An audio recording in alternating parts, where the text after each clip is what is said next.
में कुछ कंसल्टेंट्स मिले हैं, कोई 50 लाख ले रहा है, कोई 60 लाख ले रहा है, ठीक है। और इस बेस पे कोई स्वीडिश के कोई वर्क परमिट है वो मिल रहे हैं, ठीक है, और डन बेस पे मिल रही हैं, ठीक। मैं आपको बताता हूँ कि यहाँ पे जॉब्स आपको कैसे मिल सकती हैं, ठीक है। अस्सलाम वालेकुम जी, मुझे बाबर अली कहते हैं और आप देख रहे हैं मेरा फेसबुक और यूट्यूब चैनल। मेरे साथ इस वक्त रेहान मौजूद हैं।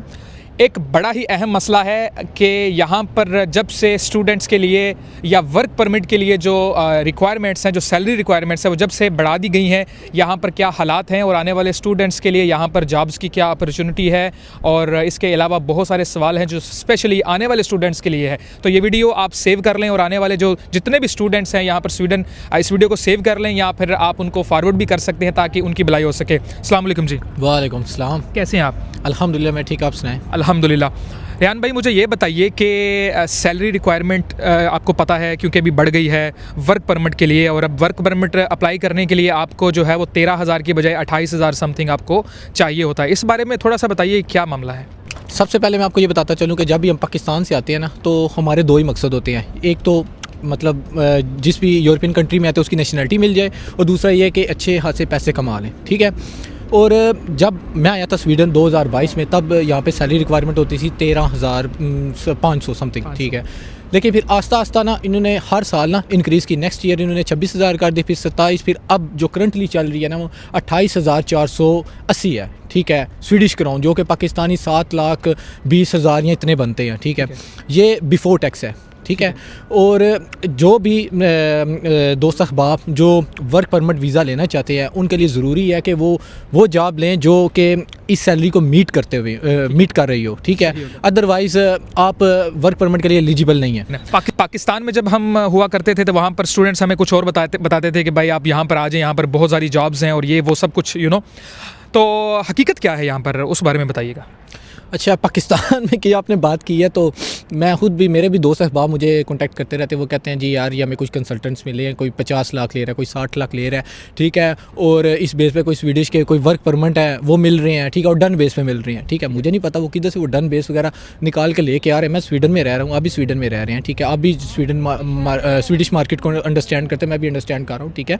सबसे पहले ये कि अगर कोई बंदा जॉब अप्लाई कर रहा है, ठीक है, definitely they will prefer those people who are currently living in Sweden, ठीक है, जो कि स्वीडन में रह रहे हैं, बजाय ये कि जो पाकिस्तान में बैठा हुआ है, ठीक है, या फिर किसी और कंट्री में बैठा हुआ है, उसकी सेकंड प्रायोरिटी होगी, ठीक है। वो पहले इस जो यहाँ पे रह रहा है उसको प्रेफर करेंगे, ठीक है। और ये जो कंसल्टेंट्स हैं ये बेसिकली लूट रहे हैं, ठीक है। मैं आपको बताता हूँ कि यहाँ पे जॉब्स आपको कैसे मिल सकती हैं, ठीक है। यहाँ पे सीधा सा, क्योंकि मैं खुद 1 साल ना as a production quality controller job कर चुका हूँ, ठीक है। और उससे मैंने ये एक्सपीरियंस लिया है कि आपने जब भी जॉब अप्लाई करनी है, मैं सिर्फ स्वीडन का नहीं कह रहा, स्वीडन के अलावा भी यूरोपियन किसी भी कंट्री में आप प्रोफेशनल जॉब्स लेना चाहते हैं, उसके लिए सबसे पहले आप लिंक्डइन पे फोकस करें, ठीक है। लिंक्डइन को ऐसे यूज़ करें जैसे आप फेसबुक यूज़ करते हैं, ठीक है। अपनी लिंक्डइन प्रोफाइल अच्छी बनाएं। मैटर नहीं करता कि आपका एक्सपीरियंस पाकिस्तान का या किसी और कंट्री का है। डेफिनेटली अगर कोई आपके पास इंटरनेशनल एक्सपीरियंस है, जैसे कुछ लोग फ्रीलांसिंग वगैरह भी करते हैं, ऑनलाइन सर्विसेज भी देते हैं, वो अपना एक्सपीरियंस भी ऐड कर सकते हैं, ठीक है। अपनी प्रोफाइल को आप well to well time to time update रखें, ठीक है।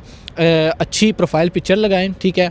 एक्सपीरियंस सारा शेयर करें और कंटिन्यूसली जॉब्स अप्लाई करें, ठीक है। वहाँ पे आप सर्च इंजन पे ना फ़िल्टर लगा सकते हैं, ठीक है। आप फ़िल्टर लगाएं अपनी स्पेसिफिक फील्ड से रिलेटेड, और आपको ना जॉब्स आपकी फील्ड से रिलेटेड शो होना शुरू हो जाएंगी, ठीक है। और आप जब रीजन स्वीडन सेलेक्ट करेंगे तो स्वीडन की सारी जॉब्स ना शो होंगी, ठीक है। तो आप उनको फ़िल्टर आउट करें और जॉब्स वहाँ पर अप्लाई करें, ठीक है। अब मैं जिस कंपनी में प्रीवियसली जॉब कर रहा था, ठीक है, 1-2 पाकिस्तान से डायरेक्टली बंदे भी आए थे, ठीक है, लेकिन वो वेल क्वालिफाइड थे, ठीक है, जो पाकिस्तान से डायरेक्टली आए थे। और एक और चीज़ बता दूं, जब भी आप वर्क परमिट लेते हो तो जो कंपनी होती है वो बियर करती है आपके ना वीज़ा एक्सपेंसेस, और इवन ट्रैवल टिकट तक भी आपको प्रोवाइड करती है, ठीक है। तो इसलिए आपको कोई 40-50 लाख या 60 लाख जो आपको कह रहा है ना बंदा, ठीक है, आप मुझे दे, मैं आपको डन बेस पे करवाता हूँ, ऐसी कोई बात नहीं है, ठीक है। आपने प्रॉपर स्वीडन में ये रूल है कि सबसे पहले जब आप जॉब अप्लाई करते हो, ठीक है, AI के थ्रू आपकी CV ना एनालाइज होती है, ठीक है। पहले AI एनालाइज करता है, फिर उसके बाद जो मैनेजर्स वगैरह या जो भी है जो HR